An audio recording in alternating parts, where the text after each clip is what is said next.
Hi, good morning. I'm going to share some early morning motivation for you on Monday motivation while I'm doing my workout. This is a first. So what I'm going to say is, biggest question that I've gotten this weekend is either how do you stay on track with food or how do you find motivation to work out at home? So let's talk about the food. Okay, for me, it's really, really hard because I love food. So one of the things that helps me is I always try new foods and new recipes on the weekends. We're busy during the week and it's not something that I want to have to fumble with during the week. But on the weekends, I always do like a food sampling or a new recipe so that I can keep my menu fresh and I can keep the food from getting boring. Because I think that's one of the biggest challenges. So what I've been doing is sharing my food in my private group. My private group is free. It's called Making Change. And that's where I kind of just snapshot what I'm eating and giving people ideas of like what they can try, right? But also having that accountability of like, you know, people to chat about. That helps me stay on track.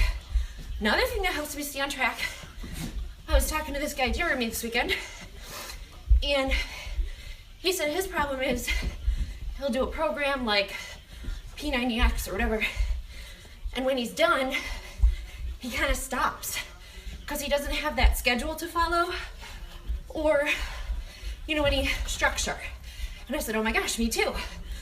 So what I did this time that was different than any other time was I did the 21-day ultimate reset, and on day 22, I immediately started Insanity Max 30, which is what you're seeing right now.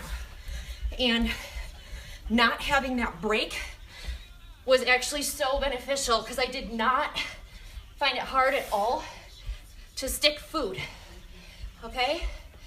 And finding motivation to work out at home I think is really tough at first, especially for me. I'm a gym lover, but it just doesn't fit into my lifestyle on a daily.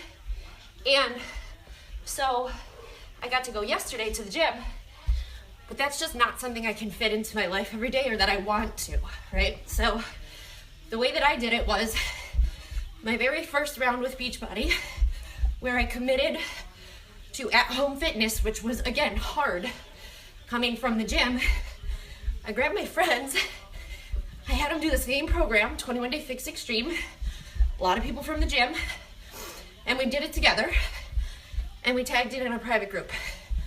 So when you hear me talk about challenge groups and the benefits of challenge groups, it's how they work for me, it's why I run them, and those are kind of my tips. So you see Mark back there, he's doing P90X3, he is streaming to the TV, and I am streaming to my laptop.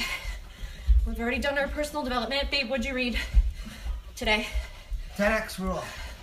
He is listening to, which I love, because I get to listen to it too, the 10X rule by Grant Cardone. It's all about that no excuse attitude, pushing yourself to new limits. So Don't settle on average. Don't settle on average, that's right. So, yeah, it's tough. Yeah, it's a struggle to get started. But I always talk about finding your threshold, which is do it until it's easier. Like day 1 is hard. Day 2 is hard. Food, workouts. It's always hard to be consistent at first. The point is do it to your threshold, which means it got easier. So I noticed for me, my threshold with food, if I fall off track, is day 12. Day 1 through 12 sucks. But once I get to day 12, I'm good. So I got 8 seconds left here, and then I get a break. And excited, new Shakeology flavors come out today. I haven't really been talking about that much. I think I'll come on tomorrow and talk about why we incorporate Shakeology every day, how that can help you with keeping your nutrition on point and actually getting nutrition and not just like a protein shake full of. So All right, guys, happy Monday. I hope you're sweating.